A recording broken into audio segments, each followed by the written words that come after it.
മനുഷ്യവംശത്തിൻ്റെ ചരിത്രത്തിൽ ഇല്ലാത്ത അത്ഭുതകരമായ ഒരു കണ്ടുപിടുത്തമാണ് ആർട്ടിഫിഷ്യൽ ഇൻ്റലിജൻസ്. ഞാൻ കഴിഞ്ഞ വർഷം ഒരു പുസ്തകം വായിച്ചു. ആർട്ടിഫിഷ്യൽ ഇൻ്റലിജൻസിൻ്റെ എക്സ്പേർട്ടായിട്ടുള്ള റേ കേഴ്സ്വെൽ എന്ന് പറയുന്ന ഒരു എഴുത്തുകാരൻ എഴുതിയ പുസ്തകമാണ്. സിംഗുലാരിറ്റി ഈസ് നിയറർ എന്നാണ്. ആ പുസ്തകം വായിച്ചാൽ ഞെട്ടിപ്പോവും. അദ്ദേഹം പറയുന്നത് ഈ ഡെക്കേഡിൻ്റെ, ഈ ദശകത്തിൻ്റെ അവസാനമാവുമ്പോൾ ആർട്ടിഫിഷ്യൽ ഇൻ്റലിജൻസ് അത് ഹ്യൂമൻ ഇൻ്റലിജൻസിൻ്റെ ഒപ്പമെത്തും എന്നാണ്, ഈക്വലായിട്ട്.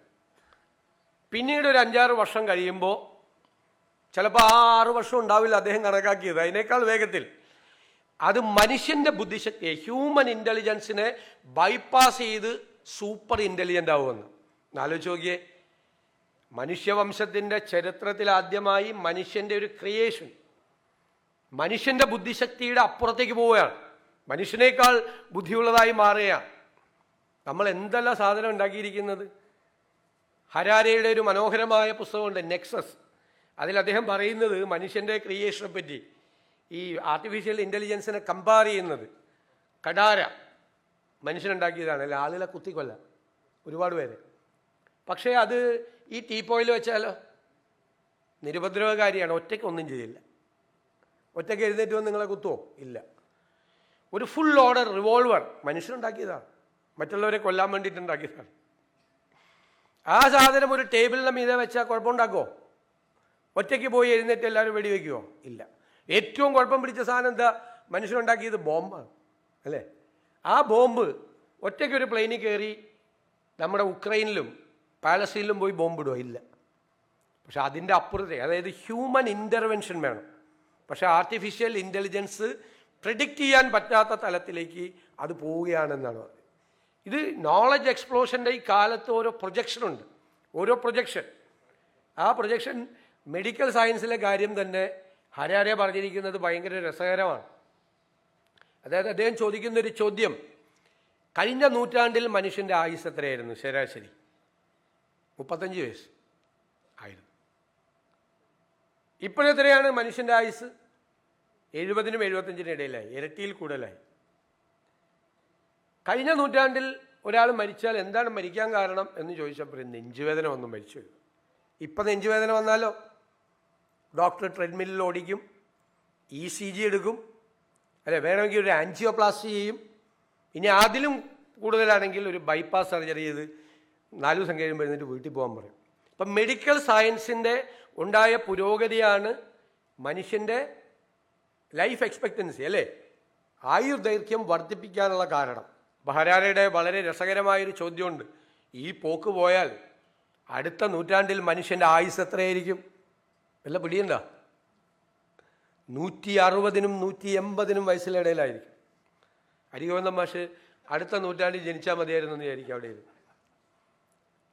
അത്രയാവുന്ന പറഞ്ഞാൽ 160-നും 180-നും. കാര്യം എന്താ പറയുന്നത്? മെഡിക്കൽ സയൻസിൽ ആർട്ടിഫിഷ്യൽ ഇൻ്റലിജൻസിൻ്റെ റോൾ വരികയാണ്. ആർട്ടിഫിഷ്യൽ ഇൻ്റലിജൻസിൻ്റെ അടുത്ത് നിന്ന് നമ്മുടെ സിംറ്റംസ് പറഞ്ഞാൽ അപ്പോൾ തന്നെ ഡയഗ്നോസ് ചെയ്യും. എന്നിട്ട് ഇതാണ് തൻ്റെ രോഗമെന്ന് പറയും. ഇപ്പോൾ ഡയഗ്നോസ് ചെയ്യണമെങ്കിൽ വലിയ പാടാണ്. രോഗം വന്നാൽ ഒരാൾ നമ്മളോട് പറയും എറണാകുളത്തൊരു ആശുപത്രി ഉണ്ടെന്ന് പറയും, വേറൊരാൾ പറയും വേറെ സ്ഥലത്തൊരു ആയുർവേദ ആശുപത്രി ഉണ്ടെന്ന് പറയും, വേറൊരാൾ പറയും യുനാനിയാണ് നല്ലതെന്ന് പറയും. അപ്പോൾ മറ്റൊരാൾ പറയും വയനാട്ടിൽ ഒരു ഒറ്റമൂലയുണ്ട് അതിന് പോകണമെന്ന് പറയും. രോഗം വന്നാൽ പെട്ടുപോയതാണ് ഇപ്പോഴത്തെ കാലത്ത്. മറ്റേത് ആ പ്രശ്നമില്ല, ആർട്ടിഫിഷ്യൽ ഇൻ്റലിജൻസ് അപ്പം തന്നെ രോഗം ഡയഗ്നോസ് ചെയ്ത് ഇതാണ് രോഗം എന്ന് പറയും. സെക്കൻഡ് ഓപ്ഷൻ എന്താ? ഫർദർ ആക്ഷൻ എന്താ? ഫർദർ ആക്ഷൻ മരുന്ന് പ്രിസ്ക്രൈബ് ചെയ്യുക, അല്ലേ? അപ്പോൾ ഒരു കുറേ മരുന്നങ്ങ് എടുക്കും.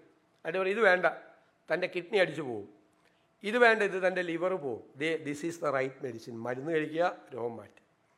പിന്നെ പറയുന്നുണ്ട് ആർട്ടിഫിഷ്യൽ ഇൻ്റലിജൻസും നാനോ ടെക്നോളജിയും കൂടി ഇൻ്റർ ഡിസിപ്ലിനറിയാണ്, 2 സബ്ജക്റ്റാണ്. 2 കൂടി ഉണ്ടാക്കിയിട്ട് ഒരു നാനോ സംഭവം ഉണ്ടാക്കി, ചെറിയൊരു സംഭവം. അത് ഇഞ്ചക്റ്റ് ചെയ്യാം നമ്മുടെ വെയിനിലൂടെ. അത് ഇഞ്ചക്റ്റ് ചെയ്തിട്ട് അതിങ്ങനെ പോവും.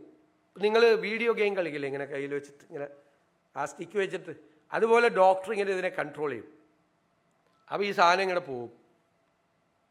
ഇത് പോയിട്ട് ഹാർട്ടിലെ ബ്ലോക്ക് ഉണ്ടെങ്കിൽ ബ്ലോക്ക് കംപ്ലീറ്റ് മാറ്റും. അപ്പോൾ ആൻജിയോപ്ലാസ്റ്റി ഇല്ല, ബൈപ്പാസ് സർജറി ഇല്ല, ബ്ലോക്ക് മാറി.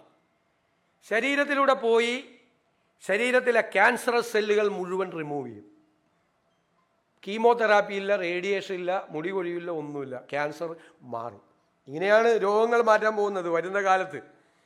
പിന്നെ പറയുന്നുണ്ട് ഹാർട്ട് പോയാൽ വേറൊരാളുടെ ഹാർട്ടല്ല, artificial heart, artificial kidney, artificial liver. Artificial ലിവറിൻ്റെ കണ്ടുപിടുത്തം കഴിഞ്ഞ് അതിൻ്റെ ക്ലിനിക്കൽ ഇത് നടന്നുകൊണ്ടിരിക്കുകയാണ്. ഉടനെ വരും ആർട്ടിഫിഷ്യൽ ലിവർ, ഇപ്പം തന്നെ. അധിക സമയമുണ്ട, അടുത്ത നൂറ്റാണ്ടിലേക്ക് പോകണ്ട, ഇപ്പം തന്നെ വരും. റെഡി ആയിക്കൊണ്ടിരിക്കുകയാണ്, ലോകത്ത് ഗവേഷണം നടക്കുകയാണ്. പിന്നെ ചിലപ്പോൾ ഒരു 150 വയസ്സാകുമ്പോൾ ചിലപ്പോൾ എല്ലാം ആർട്ടിഫിഷ്യലായിരിക്കും ശരീരത്തിൽ, പഴയ സാധനമൊന്നും ഉണ്ടാവില്ല, അതായിരിക്കും വരുന്നത്. പിന്നെ വേറെ സംഭവം പറയുന്നുണ്ട്, ആർട്ടിഫിഷ്യൽ ഇൻ്റലിജൻസ് ചെയ്യാൻ പോകണം. അത് കണ്ട് എനിക്ക് നിങ്ങളോട് ഭയങ്കര അസൂയ തോന്നുക. കാരണം നിങ്ങളുടെ ജനറേഷനാണ് അത് കിട്ടാൻ പോകുന്നത്, ഞങ്ങൾക്ക് കിട്ടാൻ സാധ്യത കുറയില്ല. എന്താ കാര്യം? ഏജിങ് പ്രോസസ്സ് റിവേഴ്സ് ചെയ്യും. ഏജിങ് പ്രോസസ്സ് റിവേഴ്സ് ചെയ്യും. പ്രായമാവില്ലെന്ന്. 125 വയസ്സാകുമ്പോഴും നമ്മുടെ പൊതുവിദ്യാഭ്യാസ മന്ത്രി എൻ ഷംസുദ്ദീനെ കണ്ടു കഴിഞ്ഞാൽ ഇതുപോലെ തന്നെ സുന്ദരനായിരിക്കും. പ്രായമാവില്ല.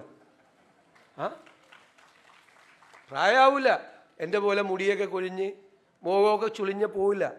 ഏജിങ് പ്രോസസ്സ് റിവേഴ്സ് ചെയ്യാൻ വേണ്ടിയിട്ടുള്ള കണ്ടുപിടുത്തങ്ങളാണ് ലോകത്തിലുണ്ടാകുന്നത്.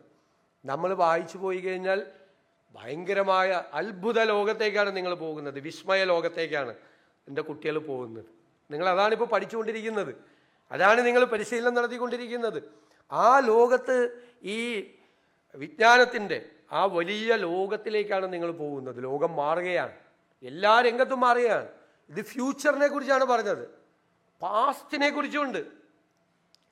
നമ്മുടെ ഗതകാലത്തെക്കുറിച്ച് 10,000 വർഷങ്ങൾക്ക് മുമ്പ് സംഭവിച്ചത് കണ്ടുപിടിക്കാൻ ഈ ടെക്നോളജി ഉപയോഗിക്കുകയാണ്. മനുഷ്യൻ നടന്നു വന്ന വഴികൾ. ഇപ്പോൾ ചിലർ പറയും ഞങ്ങൾ ആര്യന്മാർ, ഞങ്ങൾ വെളുത്ത ആളുകൾ, നിങ്ങൾ കറുത്ത ആളുകൾ. ഒരു ഇതുമില്ല. ഇപ്പോഴത്തെ കണ്ടുപിടിച്ചേക്കുന്നത് എന്താ അറിയോ? എല്ലാവരും ഔട്ട് ഓഫ് ആഫ്രിക്കൻസ് എന്നാണ്. നമ്മുടെ പൂർവികരെല്ലാം ആഫ്രിക്കയിൽ ജീവിച്ചിരുന്നവരാണെന്നാണ്. ആഫ്രിക്കയിൽ നിന്ന് അവർ ഇന്ത്യയിലേക്ക് വന്നതിൻ്റെ റൂട്ട് ഇപ്പോൾ ക്ലിയറാണ്. ആദ്യത്തെ റൂട്ട് അഫ്ഗാനിസ്ഥാൻ വഴി വന്നു നോർത്ത് ഇന്ത്യയിലേക്ക്. രണ്ടാമത്തെ ബാച്ച് 1000 വർഷങ്ങൾക്ക് ശേഷം ഇറാനിലെ മെഡോസ് വഴി വന്നു. കുറേ നാൾ അവരെല്ലാം കൂടി അവിടെ ഒരുമിച്ച് ജീവിച്ചിട്ട് പിന്നെ സൗത്ത് ഇന്ത്യയിലേക്ക് പോന്നു. അതാരാ? നമ്മുടെ പൂർവികരാണ്. അതെങ്ങനെ കണ്ടുപിടിക്കുന്നത്?